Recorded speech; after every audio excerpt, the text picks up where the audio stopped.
இந்த வார அமெரிக்க செய்திகள். H-4 விசா அமெரிக்க நீதிமன்றம் அதிரடி தீர்ப்பு. இந்தியாவில் காட்டுக்குள் கட்டப்பட்ட அமெரிக்க பெண்.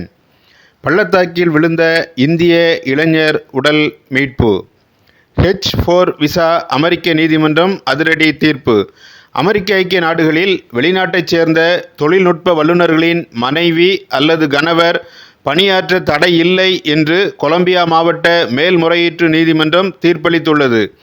அமெரிக்காவில் பணியாற்றும் வெளிநாட்டு தொழில்நுட்ப வல்லுநர்களுக்கு H-1B என்ற விசா வழங்கப்படும். அவர்களது வாழ்க்கை துணைக்கு வழங்கப்படும் விசா H-4 ஆகும். H-4 விசா உள்ளவர்கள் அவர்கள் தகுதிக்கேற்ப வேலை கொடுக்கும் நிறுவனங்களில் பணியாற்றினர்.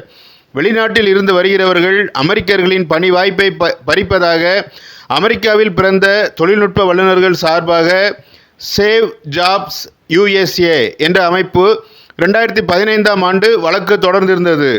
தொடர்ந்து ட்ரம்ப் ஆட்சி காலத்தில் இந்த கொள்கை பரிசீலனை செய்யப்பட்டதால் இவ்வழக்கு நிறுத்தி வைக்கப்பட்டிருந்தது. தற்போது புதிய ஆட்சியில் இவ்வழக்கு மீண்டும் எடுக்கப்பட்டது. H-4 விசா வைத்திருப்பவர்களுக்கு வரைமுறை இல்லாத பணி வாய்ப்பு வழங்குவது பாதிப்பை ஏற்படுத்துகிறது என்று சேவ் ஜாப்ஸ் USA அமைப்பு கூறியது. கூகுள், அமேசான், மைக்ரோசாஃப்ட் போன்ற பெரிய தொழில்நுட்ப நிறுவனங்கள் இந்த வேலை வாய்ப்பை ஆதரித்தன. சட்டப்பூர்வமாக குடியேறியுள்ள வாழ்க்கை துணையர் பலர் பட்ட மேற்படிப்பு அல்லது PhD ஆய்வு படிப்பு முடித்துள்ளனர். தங்கள் கணவர் அல்லது மனைவி நிரந்தர குடியுரிமை பெறும் வரை இவர்கள் வேலை செய்யும் உரிமையை தற்போது கலிபோர்னியா நீதிமன்றம் அளித்துள்ள இந்த தீர்ப்பு பாதுகாத்துள்ளது என்று அவர்களுக்காக வாதாடிய வழக்குரைஞர் கருத்து தெரிவித்துள்ளார். இந்தியாவில் காட்டுக்குள் கட்டப்பட்ட அமெரிக்க பெண். மகாராஷ்டிராவில் சிந்துதுர்க் மாவட்டத்தில் உள்ள காடு ஒன்றில் மாடுகளை மேய்ப்பவர் பாண்டுரங் கவுகர். இவர் 2024 ஜூலை மாதம் ஒரு சனிக்கிழமை அன்று காட்டுக்குள் மாடுகளை மேய்த்து கொண்டிருந்த போது வித்தியாசமான சத்தத்தை கேட்டார்.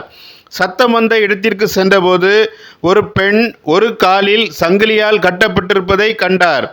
அவர் மற்ற மேய்ப்பர்களையும் கிராம மக்களையும் அழைத்தார். காவல்துறைக்கும் செய்தி சென்றது.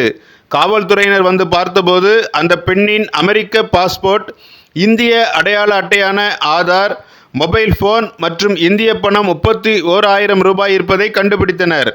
லத்திகா காயி என்ற அந்த பெண்மணிக்கு 50 வயது. அமெரிக்க பாஸ்போர்ட் வைத்திருக்கும் அவரது இருப்பிட முகவரி தமிழ்நாட்டில் இருப்பதாக ஆதார் அட்டையில் குறிக்கப்பட்டிருந்தது. பணம், மொபைல் போன் ஆகியவை அவரிடமே இருப்பதால் இது கொள்ளை முயற்சி அல்ல என்று காவல்துறை கருதுகிறது. அமெரிக்கரான லத்திகா மாசாசூட்டில் நடனம் மற்றும் யோகா பயிற்சியாளராக இருந்ததாகவும் 10 ஆண்டுகளுக்கு முன்பு யோகா பயிற்சி பெற இந்தியா வந்து இங்கேயே தங்கிவிட்டதாகவும் செய்திகள் தெரிவிக்கின்றன. பல நாட்கள் உணவின்றி இருந்த லத்திகாவின் உடல்நலம் இப்போது சீராக இருப்பதாகவும் அவர் மனநல பாதிப்புக்குள்ளாகி இருப்பதாகவும் மருத்துவர்கள் தெரிவித்துள்ளனர். தமிழ்நாட்டை சேர்ந்த சதீஷ் என்பவர் தன்னை திருமணம் செய்ததாகவும் அவரே காட்டுக்குள் தன்னை கட்டி போட்டதாகவும் லத்திகா காயி கூறியுள்ள நிலையில் அவரை பற்றிய மர்மத்தை காவல்துறையினர் விசாரித்து வருகின்றனர். பள்ளத்தாக்கில் விழுந்த இந்திய இளைஞர் உடல் மீட்பு. பூனாவை சேர்ந்த 26 வயது இளைஞர் சித்தாந்த் விட்கல் பட்டேல். இவர் அமெரிக்காவில் உள்ள கலிபோர்னியாவில் பணியாற்றி வந்தார். அங்குள்ள கிளேசியர் தேசிய பூங்காவுக்கு ஜூலை 6ஆம் தேதி நண்பர்களுடன் சென்றுள்ளார். அவாலஞ்ச் கிரீக் என்னும் முகத்துவார ஓடைக்கு மேலான செங்குத்து சரிவில் மலையேறும்போது சித்தாந்த் தவறி ஏரியின் முகத்துவார ஓடைக்குள் விழுந்திருக்கலாம் என்று கூறப்படுகிறது. அவரை பல வாரங்களாக தேடியும் கண்டுபிடிக்க இயலாத நிலையில் பூங்காவுக்கு வந்த பார்வையாளர் ஒருவர் மனித உடல் ஒன்றை கண்டு காப்பாளர்களுக்கு தகவல் தெரிவித்துள்ளார். சித்தாந்தின் நண்பர்கள் அணிந்திருந்தது போன்ற ஆடைகள் மற்றும் மலையேற்ற உபகரணங்கள் மீட்கப்பட்டதால் அந்த உடல் சித்தாந்த் விட்கல் பட்டேலுடையதாக இருக்கலாம் என்று கருதப்படுகிறது. ஃப்ளட் ஹெட் கவுண்டி பகுதி நிர்வாகம் DNA மற்றும் பல் தரவுகள் அடிப்படையில் அடையாளத்தை உறுதி செய்ய முயற்சிக்கின்றது. உரிய நடவடிக்கைகள் முடிந்ததும் சித்தாந்தின் உடலை பூனாவுக்கு அனுப்பி வைக்க அமெரிக்க வாழ் இந்திய அமைப்பினர் ஏற்பாடுகள் செய்து வருகின்றனர்.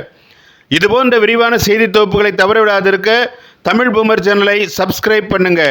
நீங்கள் நினைப்பதை நாங்கள் பேசுகிறோம். தமிழ் பூமர் சேனலை லைக் பண்ணுங்க, ஷேர் பண்ணுங்க, சப்ஸ்கிரைப் பண்ணுங்க.